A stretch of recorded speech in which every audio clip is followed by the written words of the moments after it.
అది అందమైన పల్లెటూరు. అందులో రాఘవయ్య అనే ఒక రైతు ఉండేవాడు. అతనికి 2 కుమారులు.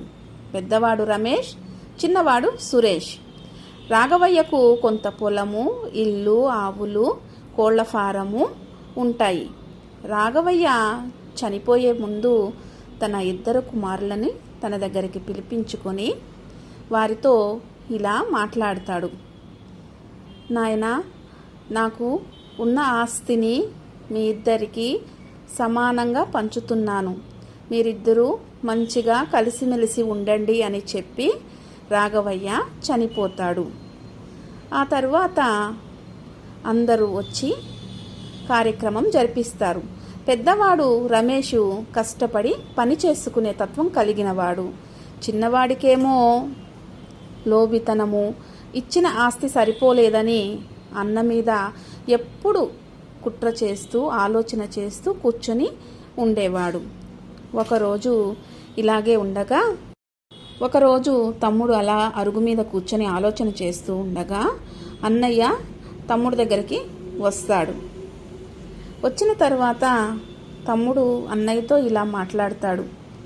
అన్నయ్య, నాకు ఆస్తి సరిపోవటం లేదన్నయ్య. నాకు ఇంకా కొంచెం ఆస్తి కావాలని నేను అనుకుంటున్నాను అని అన్నయ్యతోన తమ్ముడు గొడవ పడతాడు. కానీ అన్న రమేష్ మాత్రం, తమ్ముడు, నాన్నగారు ఇచ్చినది ఇద్దరం సమానంగా పంచుకున్నాము. మరి ఎక్కువ కావాలని నువ్వు అడిగితే నేను ఎలా ఇవ్వగలను తమ్ముడు అని చెప్పి రమేష్ సురేష్తోన అంటాడు. కానీ సురేష్కి చాలా చెడ్డ బుద్ధి ఉన్నందువలన తనకి ఆ రోజంతా నిద్ర పట్టదు. ఆ రోజు రాత్రి సమయమున రమేష్ కోళ్ల ఫారం దగ్గరికి సురేష్ వెళ్తాడు. సురేష్ వెళ్ళి అందులో ఉన్న కోళ్లను పట్టుకొని దొంగతనంగా తాళం పగలగొట్టి 2 కోళ్లను దొంగతనంగా తస్కరిస్తాడు. తను తీసుకెళ్ళి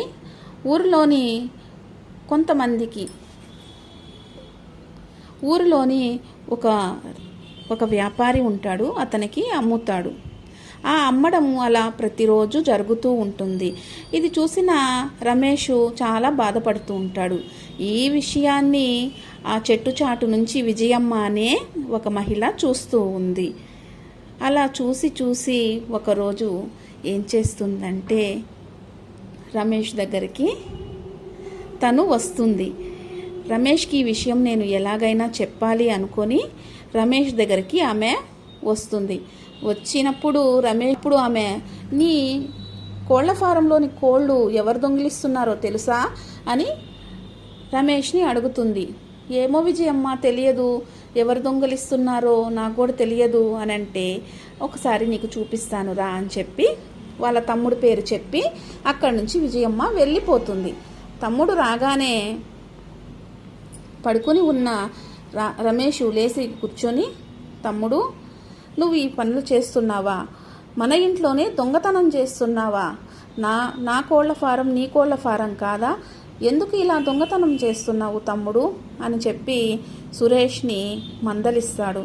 దాంతో సురేష్కి చాలా బాధ కలుగుతుంది. అన్నయ్య, నన్ను క్షమించు, ఇంకెప్పుడు ఇటువంటి తప్పుడు పనులు నేను చెయ్యనన్నయ్య, నాకు బుద్ధి వచ్చింది అని కాళ్ళ మీద పడి క్షమాపణ